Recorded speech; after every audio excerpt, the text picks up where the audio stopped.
नमस्कार मित्रों, मैं भागचंद बिजारनिया जनरल साइंस की इस श्रृंखला में जागृति परिवार की ओर से आप सभी का एक बार फिर से हार्दिक स्वागत करता हूं।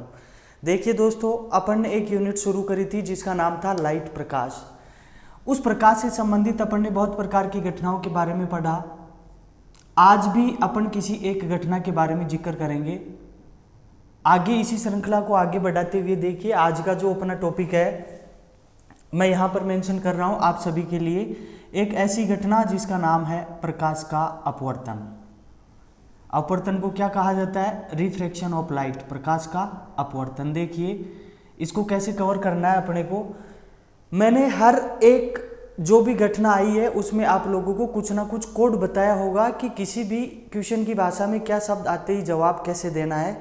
यहाँ पर भी उसी कोड का अपन जिक्र करेंगे कुछ ना कुछ, क्या कि अपवर्तन वाले उदाहरणों का जवाब अपने को कैसे देना है। तो देखिए बहुत इजी कंसेप्ट है, बहुत जल्दी कैच कर लोगे आप मेरे साथ कैसे।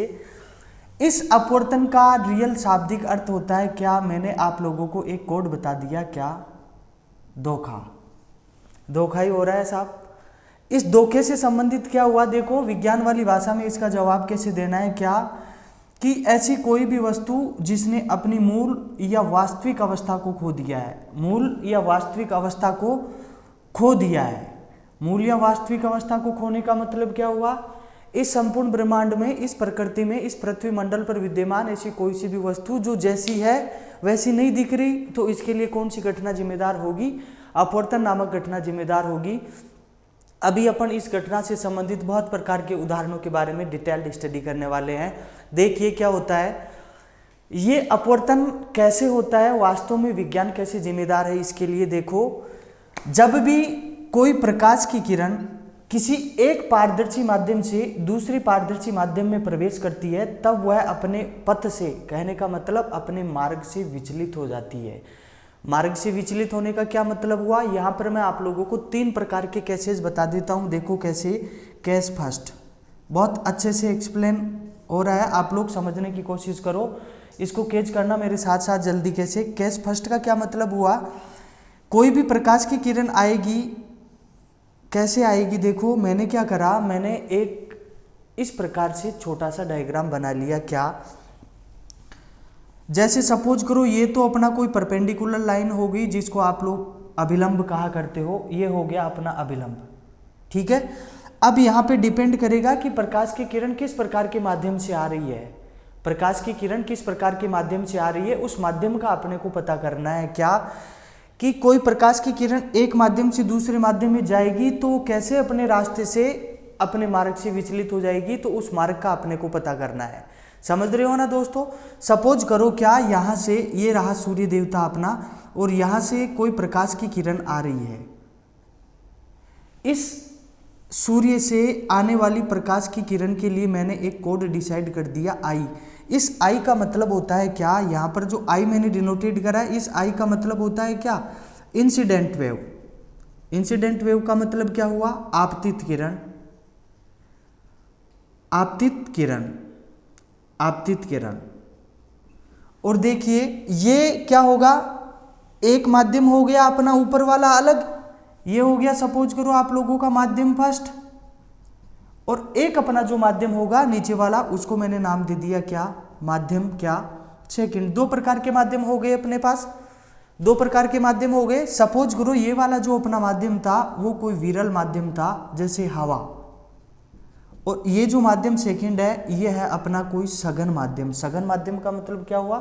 जैसे कोई भी कांच या जल। समझ रहे हो ना मेरी बात को? तो इस कंडीशन में क्या होगा, इस कंडीशन में क्या होगा, जब सूर्य की प्रकाश की कोई किरण एक माध्यम से दूसरे माध्यम में एंटर करेगी, तब वो क्या होगा, इस अभिलंब की तरफ झुक जाएगी। ऐसे देखो, सपोज करो यहाँ पे पहले कुछ और एंगल बन रहा था अभिलंब के साथ में, इस सरफेस के साथ में कुछ और एंगल बन रहा था, अब अपना क्या होगा, कुछ और एंगल बनेगा। सारे प्रकार के एंगलों का मान, कोणों का मान क्या होगा, अलग अलग होगा। आपको लग रहा होगा क्या कि यहाँ पर इन दोनों, यदि मैं शाखाओं की बात करूँ तो ये वेव्स कुछ ऐसे आ रही थी, जैसे ही ये उस माध्यम में थी विरल माध्यम में, इस विरल माध्यम से सघन माध्यम में जाएगी तो क्या हो जाएगा, ये जो अपना अभिलंब है इस अभिलंब की तरफ हो जाएगा इसका झुकाव। समझ रहे हो ना आप मेरी बात को। एक तो इस प्रकार का केसेज पूछा जाता है आप लोगों को। दूसरे प्रकार का केसेज क्या होगा, केस यदि अपन सेकंड की बात करें तो आप लोगों को कैसे कवर करना है। देखो सपोज करो यहां से अपना ये रहा अभिलंब, ये रहा सूर्य देवता, इस सूर्य के प्रकाश से कोई किरण आएगी, आने वाली वेव को बोला जाता है इंसिडेंट वेव। और ये आने वाली वेव इंसिडेंट वेव होती है और इस सतह से टकराकर जो वापस दूसरे माध्यम में एंटर करती है वेव, उस वेव को मैंने नाम दे दिया ऐसे क्या, आर। आर का मतलब क्या हुआ आप लोगों को बता देता हूं, कुछ एक कोड है इसमें जो आप लोगों को हमेशा ध्यान रखना है। रिफ्लेक्टेड वेव, परावर्तित किरण, एक माध्यम से दूसरे माध्यम में टकरा कर जाएगी ना वेव, तो इसको अपन ने क्या नाम दिया, परावर्तित किरण, ठीक है ना।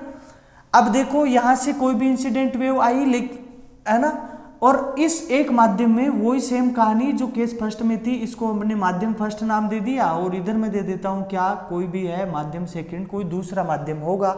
अब की बार क्या हुआ, पहले माध्यम विरल था, विरल से सघन में भेज रहे थे, अब की बार अपन उल्टा काम करेंगे। अब की बार अपने पास माध्यम सघन है और उस सघन माध्यम से इस वेव को कहाँ भेजना है, मेरे को विरल माध्यम में भेजना है। तो होगा क्या, ये जो वेव है इस अभिलंब के पहले पास में आ रही थी, ये जो वेव है इसको जाना तो वास्तव में ऐसे था, इसको जाना ऐसे था, लेकिन ये अभिलंब के पास आ गई। कहने का मतलब इसका मूल मार्ग, मूल रास्ता तो ये था, लेकिन मूल या वास्तविक रास्ता यही होना चाहिए ना इसका, लेकिन इस मूल या वास्तविक रास्ते पर नहीं जाकर इसको क्या, इससे डाइवर्ट हो गई, तो ये अभिलंब की तरफ आ गई। यही तो कोड बताया था मैंने, मूल या वास्तविक अवस्था को खो देना। अब की बार क्या होगा, जैसे ही ये एक माध्यम से दूसरे माध्यम में एंटर करेगी तब क्या होगा, अब की बार इसका झुकाव क्या, इसको क्या जाना इधर था ना, इसको इधर जाना था, लेकिन इससे भी कहीं दूर ये अभिलंब से बहुत दूर चली जाएगी। ये वाली जो कौन सी वेव हुई, ये वाली आप लोगों की आर। आर का मतलब क्या हुआ, रिफ्लेक्टेड वेव्स, परावर्तित किरण। तो कहने का मतलब क्या हुआ, आप लोगों को दो प्रकार के केसेज के बारे में पता चला। इसी से रिलेटेड मैं आप लोगों को केस नंबर 3 बता देता हूं। क्या ऐसा होता है क्या, जैसे सपोज करो भले कोई सा ही माध्यम हो, आप लोगों को बता दूं मैं, ये रहा कोई माध्यम फर्स्ट, वो विरल या सघन कोई सा भी हो सकता है, और ये रहा अपना क्या, माध्यम सेकंड, और ये रहा अपना क्या, अभिलंब।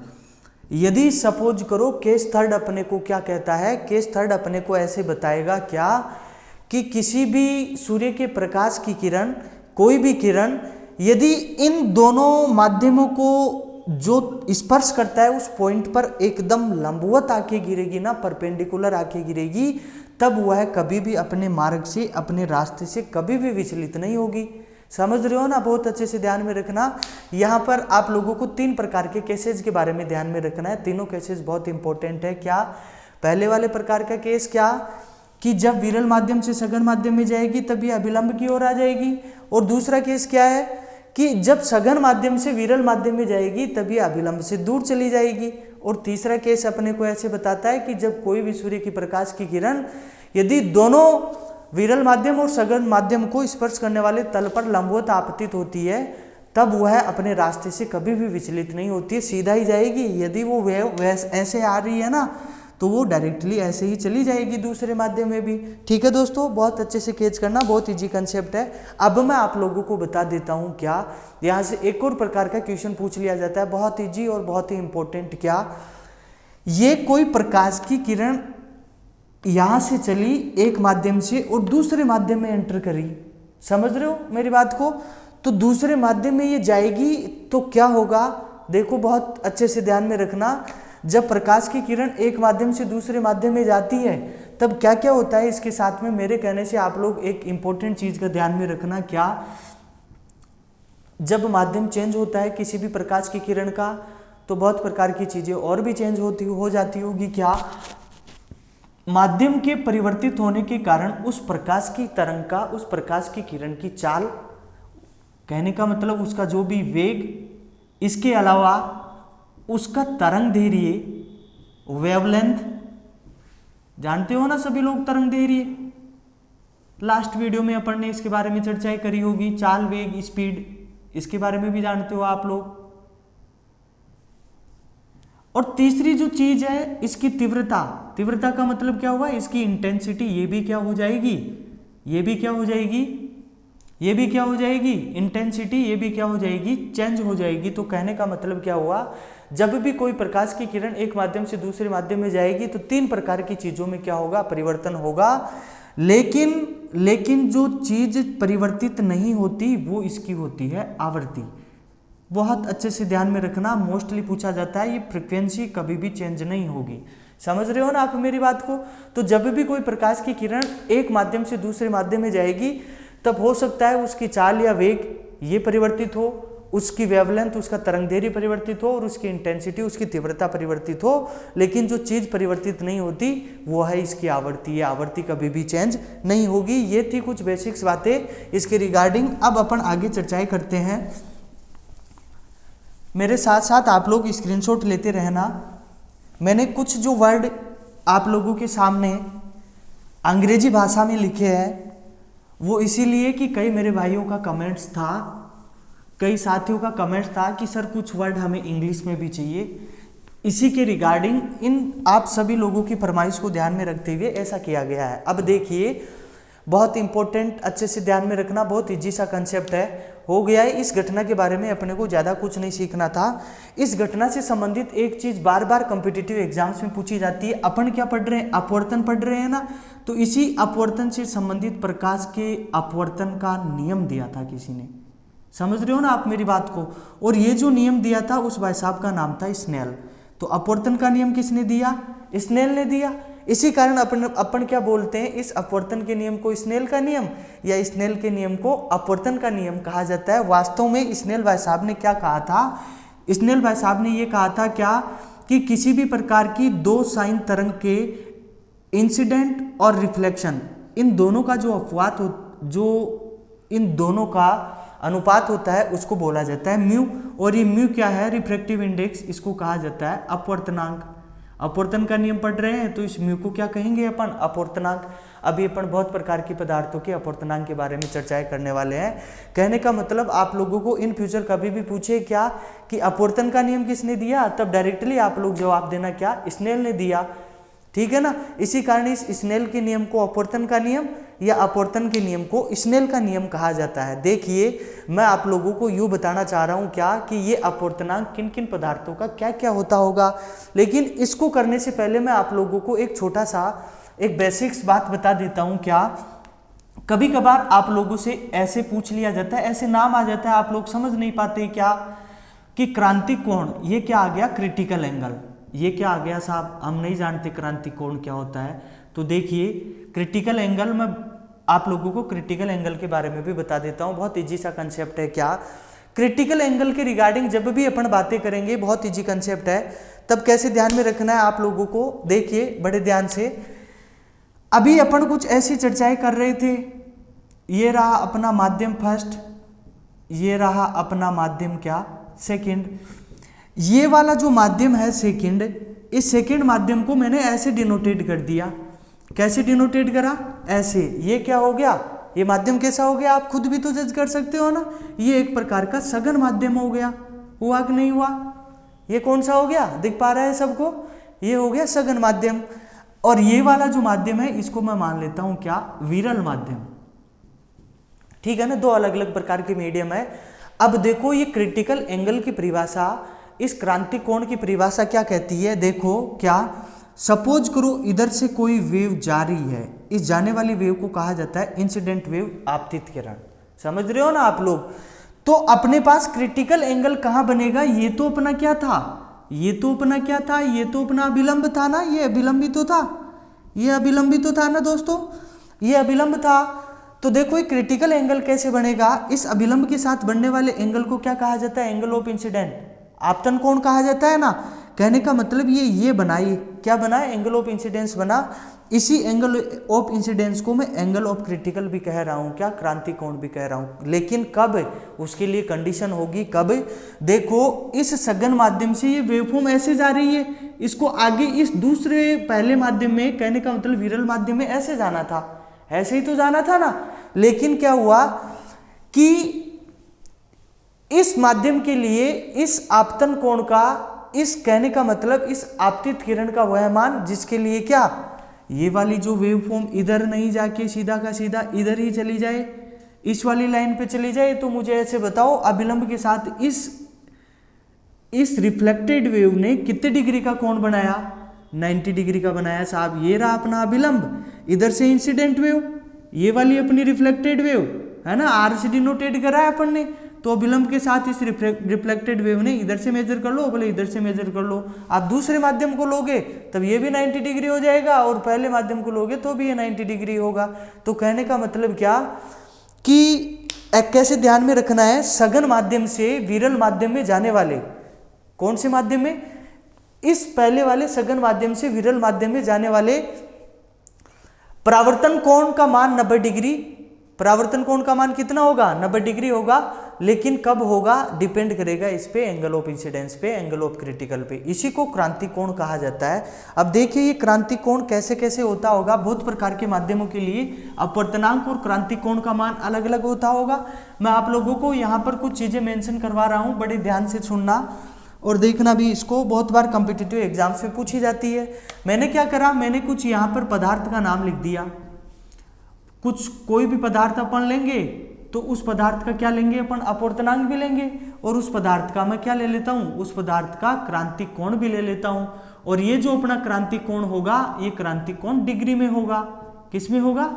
डिग्री में होगा। यहाँ पर 1 by 1 अपन क्या करेंगे, एक एक पदार्थ के अपवर्तनांक और क्रांति कोणों के बारे में चर्चाएं करेंगे। तो सपोज करो पहला जो है, पहला जो पदार्थ है वो मैं ले लेता हूँ क्या? वायु, एयर, हवा। इसके लिए आप लोगों को क्या, इसका अपवर्तनांक पता होना चाहिए। तो हवा का रिफ्रैक्टिव इंडेक्स कितना होता है? अपवर्तनांक 1 होता है। हमेशा ध्यान रखना, अपवर्तनांक हवा का कितना होता है? 1 होता है। इस अपवर्तनांक को आपको ध्यान में रखना, बहुत प्रकार के कॉम्पिटिटिव एग्जाम्स में पूछा जाता है। और इसके लिए इस क्रांति कोण का मान क्या होगा? इस क्रांति कोण का मान होता है 62.4 डिग्री। अच्छे से ध्यान में रख लोगे ना आप लोग, 62 भी ध्यान में रखोगे तो भी आप लोगों का कल्याण हो जाएगा। दूसरी जो चीज है, दूसरी चीज में ले लेता हूं क्या आप लोगों के लिए? पानी। अब इस पानी के बारे में अपन चर्चाएं करेंगे कि पानी के लिए कौन कौन सी चीजें कितना कितना होती है। तो पानी के लिए इसका अपवर्तनांक, इसको म्यू से डिनोटेट कर देता हूं मैं यहाँ पे। आप भी अपने नोट्स में मेरे साथ साथ डिनोटेट कर लेना। अपवर्तनांक को क्या से डिनोटेट करा मैंने? म्यू से। काय से डिनोटेट करा? म्यू से। इसका जो अपवर्तनांक होता है वो होता है 1.33। कितना होता है? पानी का अपवर्तनांक कितना हुआ? 1.33। और इसके लिए क्रांति कोण का मान कितना होगा? 48.5 डिग्री। कितना होगा? 48.5 डिग्री। तीसरी चीज मैं यहाँ पर ले लेता हूँ क्या? हीरा। जानते हो ना? हाँ, उसी की बात कर रहा हूँ मैं, डायमंड की। ठीक है ना? तो डायमंड के लिए इस अपवर्तनांक का मान कितना होता है? 2.42। रेलवे जैसे कॉम्पिटिटिव एग्जाम्स में बहुत बार पूछा जाता है इसको, हीरे का अपवर्तनांक बताइए। तो आप लोग, आशा करता हूँ आप गलत नहीं होगा आप लोगों का, आप बता पाओगे सभी के सभी। और इसके लिए क्रांति कोण का मान होता है 24.4 डिग्री। ऐसे बहुत प्रकार की चीज़ों को आप लोगों को ध्यान में रखना है। ये मोस्टली पूछी भी जाती है कॉम्पिटिटिव एग्जाम्स में। स्क्रीनशॉट मेरे साथ साथ लेते रहना। अब आगे की चर्चाएं करते हैं अपन। देखो इस घटना को, रिफ्रैक्शन ऑफ लाइट को, प्रकाश के अपवर्तन को जैसे ही अपन ने शुरू करा था तब मैंने आप लोगों को बताया होगा पहले क्या, कि इसका कुछ कोड निर्धारित करा होगा अपन ने। और वो कोड क्या था? वो कोड क्या था दोस्तों? बताओ, देखिए आप, क्या था वो कोड? मैंने यहां पर ऐसे लिखा होगा, अपवर्तन का मतलब होता है क्या? धोखा।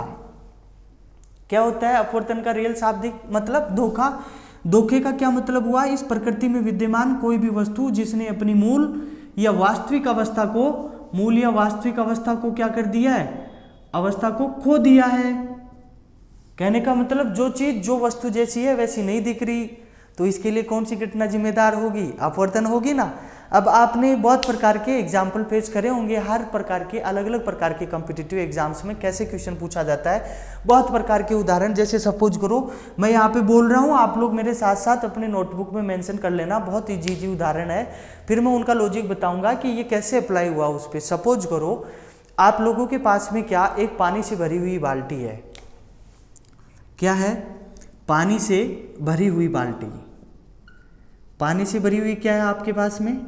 बाल्टी है। और उस बाल्टी में आपने कोई भी लोहे या लकड़ी की छड़ गेर दी। कोई भी लोहे या लकड़ी की छड़ गेर दी। बताओ वो छड़ कैसी दिखेगी?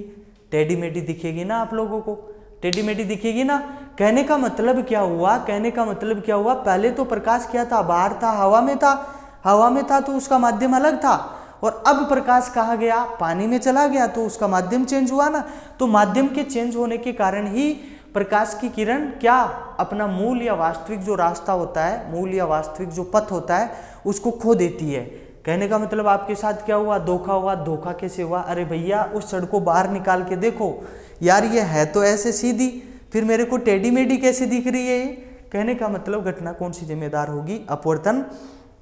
मैं आप लोगों को बता देता हूं क्या मेरे दोस्तों, मेरे मित्रों, मेरे भाइयों, क्या आपकी लाइफ में इस यूनिट से संबंधित, अपवर्तन घटना से संबंधित कैसे ध्यान में रखना है। आज के बाद में यदि किसी भी उदाहरण में आप लोगों को कहीं ऐसा लगे छोटा बड़ा मोटा पतला टेढ़ा मेढ़ा ऊपर उठा हुआ नीचे दबा हुआ पहले या बाद में, ऐसे वर्ड यदि किसी क्वेश्चन में आए, किसी उदाहरण में आए, तब उसके लिए यही घटना जिम्मेदार होगी। समझ रहे हो ना आप मेरी बात को। बस कुछ एक उदाहरणों के बारे में अपन चर्चाएं करेंगे। इसी पानी से भरी हुई बाल्टी के अंदर मैंने क्या डाल दिया, सिक्का डाल दिया, कॉइन, जानते हो ना, सोने के सिक्के चल रहे हैं आजकल 10 वाले, है ना, वो सिक्का डाल दिया। ये सिक्का आप लोगों को कैसे दिखेगा, उस बाल्टी के पेंदे से ऊपर उठा हुआ दिखेगा कि नहीं दिखेगा। कहने का मतलब वो सिक्का पड़ा तो पेंदे में ही है, लेकिन माध्यम चेंज होने के कारण, अपवर्तन के कारण अपने को वो पेंदा ऊपर उठा हुआ दिखाई दे रहा होगा, जिसके कारण वो सिक्का भी ऊपर उठा हुआ दिखाई दे रहा होगा। तो उस सिक्के ने अपनी मूल या वास्तविक अवस्था को खोया कि नहीं खोया, खोया। आपके साथ क्या हुआ, धोखा। घटना कौन सी जिम्मेदार हुई, अपवर्तन। Very good, very nice. ऐसे ही देखो क्या बहुत प्रकार के उदाहरण ऐसे आते रहते हैं जिनको आप समय रहते हुए सही जवाब दिया करो। कैसे, ऐसे पूछ लेता है क्या, सूर्य का सूर्योदय व सूर्यास्त के समय दीर्घ वृत्ताकार दिखाई देना, दीर्घ वृत्ताकार दिखाई देना। अरे भैया मेरे भाइयों, वो सूर्य देवता जो इसकी मूल या वास्तविक अवस्था है उतना ही तो दिखेगा ना अपने को। फिर ये बड़ा क्यों दिखता है, अपवर्तन के कारण अपने को बड़ा दिखता है। मैंने अभी भी कहा था छोटा बड़ा मोटा पतला टेढ़ा मेढ़ा ऊपर उठा हुआ नीचे दबा हुआ पहले या बाद में, ऐसा यदि किसी उदाहरण में आता है तब उसके लिए कौन सी घटना जिम्मेदार होगी, अपवर्तन नामक घटना जिम्मेदार होगी। आप शायद दे पाओगे बहुत अच्छे से जवाब, मुझे पूरी उम्मीद है आपसे। अब देखो क्या, यही एक बार आरएस जैसे एग्जाम में बहुत अच्छा उदाहरण पूछा था क्या, कि ये जो सूर्य है, ये सूर्य वास्तविक सूर्योदय से, सूर्य वास्तविक सूर्योदय से 2 मिनट पहले व वास्तविक सूर्यास्त से, वास्तविक सूर्यास्त से 2 मिनट बाद भी दिखाई देता है।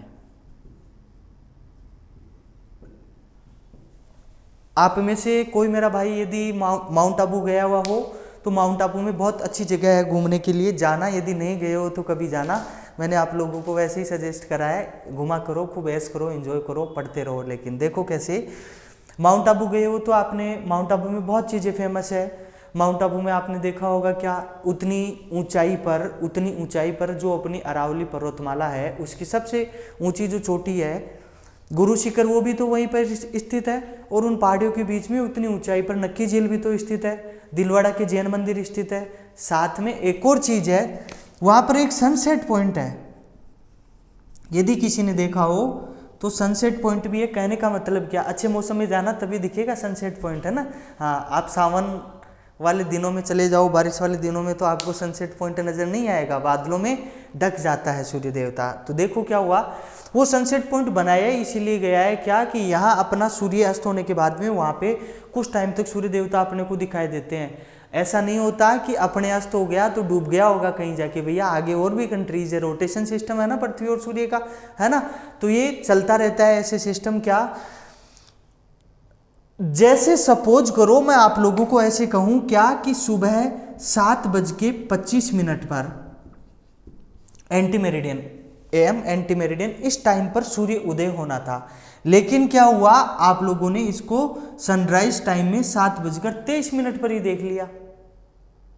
और सपोज करो शाम को क्या 6:40 पर post meridian PM post meridian 6:40 पर इसको अस्त होना था, लेकिन ये आप लोगों को 6:42 तक दिख रहा है। इसकी मूल या वास्तविक अवस्था क्या थी? इसको 7:25 पर उदय होना था, 7:25 पर उदय होना था, लेकिन क्या 7:23 पर ही दिख गया आप लोगों को। तो इसने अपनी मूल या वास्तविक अवस्था को खोया कि नहीं खोया? खोया।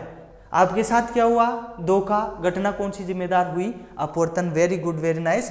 ऐसे ही फॉलो करते रहना। विज्ञान की श्रृंखला में आप लोगों को बहुत अच्छा मिलेगा। सारा का सारा कंप्लीटली कोर्स अपन 1 बाय 1 ऐसे प्रोसेस से करते जाएंगे। अब देखिए क्या बहुत प्रकार की उदाहरण और भी पूछ लेता है क्या, जैसे सपोज करो क्या आप कोई भी किसी भी प्रकार का कांच या सपोज करो दर्पण है, अपन जाते हैं कहीं पे भूल भुलैया होता है ना, ऐसा अपन कहीं पे देखते हैं किसी शीशे में या किसी कांच में, तो अपने को अपना ही चेहरा कुछ छोटा बड़ा मोटा पतला लगता होगा। या फिर ऐसे करना आप क्या, एक खाली कांच या स्टील का गिलास ले लेना, उसको पहले तो ऐसे खड़ा रखना, उसमें अपना चेहरा देखना, ऐसे चपटा और लंबा दिखेगा ना। अब उसको ऐसे कर लेना है ना, आड़ा कर लेना, फिर चेहरा देखना ऐसे चौड़ा और बड़ा दिखेगा ना। कहने का मतलब किसी भी कांच या दर्पण में देखने पर चेहरे का आकार छोटा बड़ा मोटा पतला दिखाई देना। आपका चेहरा तो वही है यार, उसकी मूल्य वास्तविक अवस्था तो आपको पता है ना, डेली सजदज के आते हो।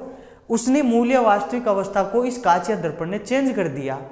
आपके साथ क्या हुआ? धोखा। घटना कौन सी जिम्मेदार हुई? अपवर्तन। ठीक है ना।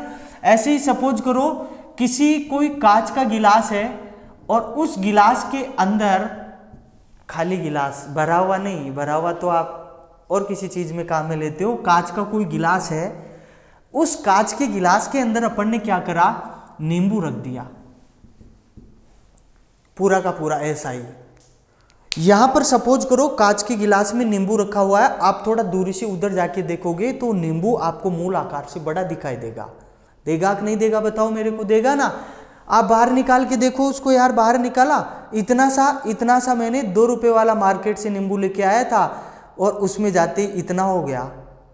कहने का मतलब क्या हुआ? उस नींबू की मूल्य वास्तविक अवस्था चेंज हुई ना। कब हुई? पहले वो नींबू बाहर था, हवा जैसे माध्यम में था, फिर उसका माध्यम चेंज हुआ। माध्यम चेंज हुआ तो उसने क्या करा? मूल्य वास्तविक अवस्था चेंज हो गई उसकी। तो आपके साथ धोखा हुआ। और घटना कौन सी जिम्मेदार हुई? पता है ना सभी लोगों को, सभी भाई फॉलो कर रहे हैं ना। Very good, very nice. ऐसे ही देखो कभी कभार पूछ लिया जाता है आप लोगों को क्या, इस यूनिट से रिलेटेड बहुत प्रकार के उदाहरण बनते हैं। और मैं आशा करता हूं क्या यदि आप लोगों ने इस लॉजिक को बहुत अच्छे से कैच करा है, बहुत अच्छे से पढ़ा है, तो आपका कोई भी उदाहरण रॉन्ग नहीं होगा ना। देखो क्या कोई मोमबत्ती की लो है, वो मोमबत्ती की लो जो है आप लोगों को वो भी हिलती हुई दिखती है। मोमबत्ती की लो आप लोगों को क्या लगता है? ऐसे आग की जैसे लगती है ना, आप लोगों को हिलती हुई सी लगती है। इसका मतलब क्या, वो होती तो वास्तव में सीधी है, लेकिन आप लोगों को अपवर्तन के कारण क्या लगता है? वो हिलती हुई सी लगती होगी। समझ रहे हो ना मेरी बात को। बहुत प्रकार के ऐसे उदाहरण है, बहुत प्रकार के ऐसे उदाहरण है जो यदि आप लोगों को कभी पूछे तब ऐसे ध्यान में रखना। मैंने एक कोड बताया आप लोगों को, मूल या वास्तविक अवस्था को खो देना। और यदि कोई भी वस्तु यदि सूर्य के प्रकाश की किरण के द्वारा एक माध्यम से दूसरे माध्यम में जाने पर अपनी मूल या वास्तविक अवस्था को खो देती है, तो आपके साथ धोखा होता है। और उसके लिए घटना कौन सी जिम्मेदार होती है? अपवर्तन। Very good, very nice. अब देखिए ऐसे बहुत प्रकार के उदाहरणों को आप कैच करते रहना, रेगुलरली बने रहो। जागृति परिवार आप सभी का तहे दिल से हार्दिक स्वागत करता है। अब देखिए मैं आगे इसी श्रृंखला में आप लोगों को इसी यूनिट से संबंधित किसी और दूसरी घटना के बारे में कुछ बता देता हूं। छोटी सी घटना है, मात्र 2 मिनट में कवर हो जाएगी। कैसे? देखो आपने ये भी नाम सुना होगा क्या कि प्रकाश का परावर्तन, रिफ्लेक्शन ऑफ लाइट। बहुत अच्छे से सुनना, प्रकाश का परावर्तन। परावर्तन को क्या कहा जाता है? रिफ्लेक्शन। इसका मतलब रिफ्लेक्ट होगा कुछ ना कुछ। कैसे रिफ्लेक्ट होगा मैं आप लोगों को बता देता हूं। क्या यदि कोई प्रकाश की किरण किसी एक माध्यम से चलकर और दूसरे माध्यम की सतह से टकराकर वापस उसी माध्यम में लौट आएगी ना, तो इस घटना को कहा जाता है परावर्तन। समझ रहे हो ना मेरी बात को? परावर्तन का मतलब समझ रहे हो ना आप लोग? अब इस परावर्तन के लिए क्या क्या चीजें जिम्मेदार है, कैसे होता है परावर्तन? इस प्रकृति में विद्यमान, संपूर्ण सौरमंडल में विद्यमान प्रत्येक वस्तु सूर्य के प्रकाश का कुछ ना कुछ परावर्तन अवश्य करती है, जरूर करती है परावर्तन। यहाँ तक कि परावर्तन के कारण ही अपन मनुष्य किसी न किसी प्रकार की वस्तुओं को देख पाता होगा। समझ रहे हो ना मेरी बात को? तो परावर्तन के लिए बहुत प्रकार की चीजें जिम्मेदार है, लेकिन यहाँ पर एक कंडीशन आ जाती है। क्या? वो मैं आप लोगों को बता देता हूँ। क्या? सपोज करो, क्या किसी भी प्रकार का, सपोज करो यहाँ से सूर्य का प्रकाश आया, यहाँ पर कोई वस्तु है, यदि ये वस्तु यहाँ से जो इंसिडेंट वेव आई, इसकी आपतित किरण, और यहाँ ये कौन सी जाएगी? रिफ्लेक्टेड वेव इस वस्तु से टकराकर चली जाएगी ना वापस। तो देखो, एक माध्यम से आया और दूसरे माध्यम की सतह से टकराकर उसी माध्यम में वापस लौट गया, प्रकाश लौटा ना, इसी को परावर्तन कहा जाता है। अब ये परावर्तन कैसे अपन पढ़ पाएंगे, इसको कैसे जान पाएंगे कि परावर्तन से संबंधित कैसे कैसे क्वेश्चन आते होंगे अपने कॉम्पिटिटिव एग्जाम्स में? तो बहुत ध्यान से सुनिएगा, बहुत आनंद आने वाला है। कैसे? देखो, मैं ऐसे बता रहा हूं आप लोगों को, क्या कि इस किरण ने, इस वस्तु ने जिस किरण को, जिस प्रकार की किरण को, जिस रंग का परावर्तन किया है, जिसका परावर्तन किया है, जिसका रिफ्लेक्शन किया है, समझ रहे हो ना, वो वस्तु अपने को उसी रंग की दिखाई देती है। तो परावर्तन रंग पर निर्भर करा कि नहीं करा? कहने का मतलब क्या हुआ? जिस रंग को परावर्तित किया, इस वस्तु ने जिस रंग को परावर्तित किया, इस वस्तु का रंग भी वही होगा जो इसने परावर्तित करा है। समझ रहे हो मेरी बात को? अब ऐसा भी नहीं होता कि सारी की सारी वस्तुएं सभी प्रकार के रंगों को परावर्तित कर लेती होगी या सभी प्रकार के रंगों को अवशोषित कर लेती होगी अपनी ओर। तो देखो, वास्तव में क्या होता है, दो प्रकार की धारणाएं। क्या? यदि यहाँ पर सूर्य का प्रकाश आया, आने वाली ये इंसिडेंट वेव्स, आपतित किरण, और ये कोई वस्तु है, इस वस्तु ने क्या करा, इस सारे के सारे प्रकाश को अपनी ओर क्या कर लिया? अवशोषित कर लिया। इस वस्तु ने सारे के सारे प्रकाश को क्या करा? अपनी ओर अवशोषित कर लिया। और ऐसी वस्तु जो संपूर्ण प्रकाश को, लगभग प्रकाश को, पूरे प्रकाश को अपनी ओर अवशोषित कर लेती है, उस वस्तु का जो वास्तविक रंग होता है ना, वो वस्तु काली दिखाई देती है अपने को। कैसी दिखाई देगी? काली दिखाई देगी। एक और चीज भी तो हो सकती है, इसने तो सारे के सारे प्रकार के रंगों को क्या करा? अवशोषित करा। सभी प्रकाश को, सारे प्रकाश के किरण को क्या करा? इसने अवशोषित करा। ऐसे भी तो हो सकता है क्या कि इस सूर्य के प्रकाश से कोई किरण आई होगी और इस वस्तु ने क्या करा, ये आने वाली किरण, इंसिडेंट वेव, इसने क्या करा? किसी भी रंग को क्या करा? इसने अवशोषित नहीं किया। सारे के सारे रंगों का, कहने का मतलब क्या हुआ? इसने संपूर्ण क्या कर दिया? परावर्तन कर दिया। या सारे के सारे प्रकाश की किरण को क्या कर दिया? इसने परावर्तित कर दिया, रिफ्लेक्ट कर दिया। तब इस वस्तु का जो वास्तविक रंग होगा ना, वो वस्तु अपने को सफेद दिखाई देगी।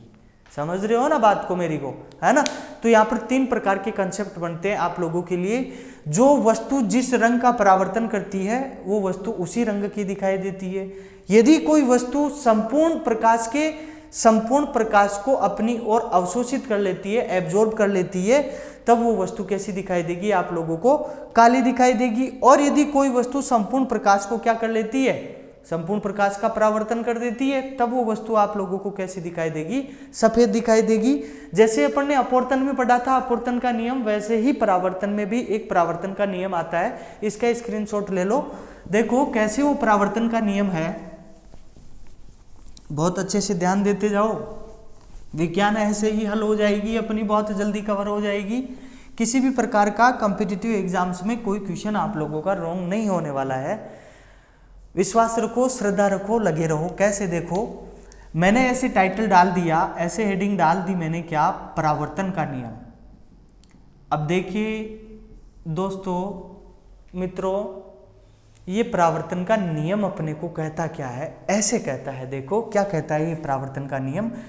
बहुत अच्छे से ध्यान देना, मोस्टली पूछा जाता है, यहाँ से न्यूमेरिकल टाइप क्वेश्चन आता है, लेकिन मुझे पूरा विश्वास है आज के बाद में आप लोगों का रॉन्ग नहीं होगा। देखो कैसे, मैंने इस प्रकार की आकृति बना दी, ठीक है? क्लियर है सभी के लिए? कोई प्रॉब्लम नहीं है ना? अब साहब ये आकृति तो अपन पहले भी बना रहे थे, इसको आप लोग क्या नाम दे रहे थे? अभिलंब। कोई परपेंडिकुलर लाइन होगी। यहाँ पर मैं क्या कर देता हूँ, यहाँ पर मैं इसको बना देता हूँ। ये भाई साहब कौन है? ये सूर्य देवता। हाँ वही है ना। इस सूर्य के प्रकाश से कोई भी किरण आएगी, आने वाले को क्या बोला जाता है? यहां से यहां आई। ठीक है। आई का मतलब होता है, रियल शाब्दिक अर्थ होता है इसका क्या? इंसिडेंट वेव, आपतित किरण। सूर्य के प्रकाश से कोई भी आने वाली किरण को क्या कहा जाता है? आपतित किरण। ये क्या है? ये कोई भी सतह मान लो, मैंने समझने के लिए आप लोगों के लिए यहां पर इसको सतह बोल दिया, या कोई भी दीवार बोल दिया, या कोई भी धरातल बोल दिया। देखो ये वाला जो माध्यम है ना, ये वाला माध्यम फर्स्ट, और ये वाला कौन सा है माध्यम? अपना सेकंड। देखो भैया क्या होगा, ये सूर्य के प्रकाश की किरण इस सतह, दीवार या धरातल से टकराकर वापस इसी माध्यम में लौट जाएगी। पहले माध्यम में आ रही थी ना, माध्यम फर्स्ट में, ये ऊपर का पूरा माध्यम फर्स्ट है और नीचे का कौन सा है? माध्यम सेकंड। ये वाली जो किरण है ये सेकंड माध्यम में जाएगी ही नहीं। तो कहने का मतलब कहीं ना कहीं इस सतह, दीवार या धरातल से टकराकर वापस कहाँ? इसी माध्यम में लौट जाएगी। और वापस लौटने वाली को क्या कहा जाता है? आर। इस आर का क्या मतलब हुआ? आर का मतलब हुआ रिफ्लेक्टेड वेव। वेरी गुड, अंग्रेज भी बन गया आज आप लोग। परावर्तित किरण। ठीक है ना दोस्तों, ये हो गई आप लोगों की परावर्तित किरण। अब देखो अपने को ये परावर्तन का नियम क्या कहता है? परावर्तन का नियम ऐसे कहता है क्या, कि सूर्य के प्रकाश से आने वाली आपतित किरण और किसी भी सतह, दीवार या धरातल से टकराकर वापस जाने वाली परावर्तित किरण, तथा जहां पर जिस पॉइंट पर ये टकरा रही है, जहां पर जिस पॉइंट पर ये मिल रही है, उस पॉइंट के साथ में अपनी कौन सी लाइन है? अभिलंब वाली लाइन। कहने का मतलब आपतित किरण, अभिलंब और परावर्तित किरण, ये तीनों के तीनों क्या होने चाहिए? एक ही तल में होने चाहिए, एक ही सिद्ध में होने चाहिए, एक ही माध्यम में होने चाहिए। कहने का मतलब तो अपना एक ही तो माध्यम में है। अब देखो क्या, ये परावर्तन का नियम अपने को ऐसे बोलता है, क्या बोलता है? इस परावर्तन के नियम की फर्स्ट जो कंडीशन थी वो मैंने आप लोगों को बताई, आपतित किरण, अभिलंब और परावर्तित किरण तीनों एक ही तल में होने चाहिए। इसकी जो सेकंड कंडीशन है, सेकंड जो इसका केस है, वो अपने को ऐसे कहता है क्या, कि परावर्तन के नियम के अनुसार ऐसा ऐसा कुछ होता होगा। ये क्या बना दिया? ये बना दिया मैंने, देखो क्या है, ये काय का साइन है? एंगल का, कोण का। और ये क्या है? आई। आई का मतलब क्या? इंसिडेंट है ना, जो भी एंगल बनेगा वो इंसिडेंट एंगल बनेगा। ये एंगल का साइन, और ये आर। आर का मतलब क्या? Reflected angle. इसका मतलब आपतन कोण का मान परावर्तन कोण के मान के बराबर होगा। Angle of incidence equals to angle of reflection, ऐसा ही होगा ना। लेकिन वो बनेगा कैसे? हमेशा इंसिडेंट और रिफ्लेक्टेड जो भी एंगल होते हैं वो हमेशा इस अभिलंब के साथ बनते हैं। कहने का मतलब ये आई है ना, और ये आर, ये दोनों आपस में क्या होंगे? बराबर होंगे। समझ रहे हो ना आप मेरी बात को? ये दोनों आपस में क्या होंगे? बराबर होंगे। यदि ये दोनों बराबर है तो आप लोगों को कॉम्पिटिटिव एग्जाम्स में क्वेश्चन पूछेगा। कैसे कैसे क्वेश्चन पूछेगा? बहुत ध्यान से सुनना मेरे को, कुछ टाइम के लिए, थोड़े से समय के लिए और ध्यान से सुन लो। क्या ये जो लाइन है, ये जो लाइन है, इस लाइन को मैं यहाँ बना लेता हूँ। देखिए ये बना ली, समझ रहे हो ना आप मेरी बात को, है ना। इस लाइन पे तो भैया यहाँ तक एंगल बन सकते हैं, यहाँ तक कोण बन सकते हैं, तो मैं भी क्या कर लेता हूँ, यहाँ तक कोण बना लेता हूँ। ये लो, इतना इतना एंगल बन सकता है, इतना इतना कोण बन सकता है। अरे ये क्या हो गया? ये तो अपना डी है ना, चांदा, जो अपन मैथमेटिक्स में काम में लेते हैं। और उस डी में क्या होता है? इधर 0 डिग्री लिखा हुआ रहता है, यहाँ पर क्या होता है? 90 डिग्री, और यहाँ पर क्या होता है? 180 डिग्री। इस 180 डिग्री को किसके बराबर मानते हैं? 1 पाई के बराबर मानते हैं ना। तो कहने का मतलब क्या हुआ? 180 डिग्री यदि पाई है तो 90 डिग्री क्या होगा? हाफ पाई, पाई बाई 2, आधा पाई होगा ना। अब देखो आप लोगों को क्वेश्चन पूछेगा कैसे, क्या ये जो अपनी लाइन है ना यहाँ पर, यही लाइन है, अभिलंब वाली लाइन है, जो इसको क्या, इस पूरे माध्यम को 2 बराबर बराबर भागों में बांट रही होगी। समझ रहे हो ना मेरी बात को? अब मैं क्या कर लेता हूं, देखो मैं क्या कर लेता हूं, इस संपूर्ण को मैंने क्या करा, ए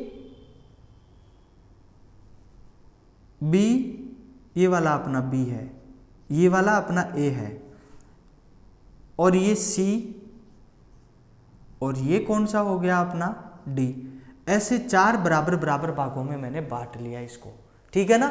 अब आप लोग मेरे को ऐसे बताओ क्या कि मैं यहाँ पर क्या लिखूं, ऐसे देखो angle of A plus angle of B plus angle of C plus angle of D equal to कितना लिखूं।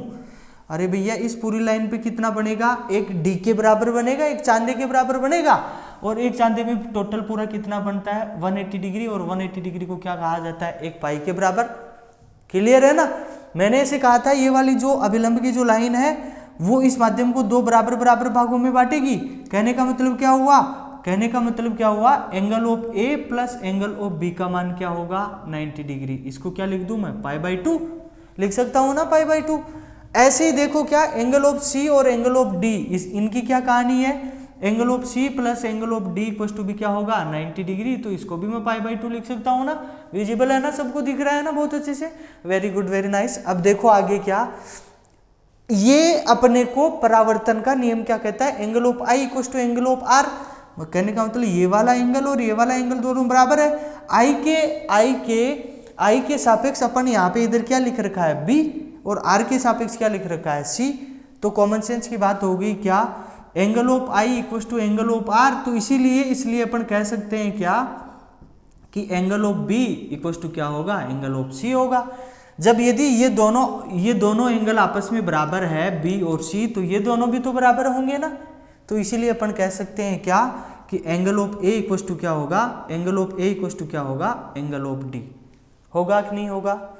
ये परावर्तन का नियम आप लोगों को बहुत अच्छे से ध्यान में रखना है, मोस्टली कॉम्पिटिटिव एग्जाम्स में पूछ लिया जाता है। इस परावर्तन घटना पर आधारित इसका सबसे अच्छा उदाहरण है, मैं यहाँ पर लिख देता हूँ, चांदी, सिल्वर, रजत। इस परावर्तन का बहुत अच्छा उदाहरण है।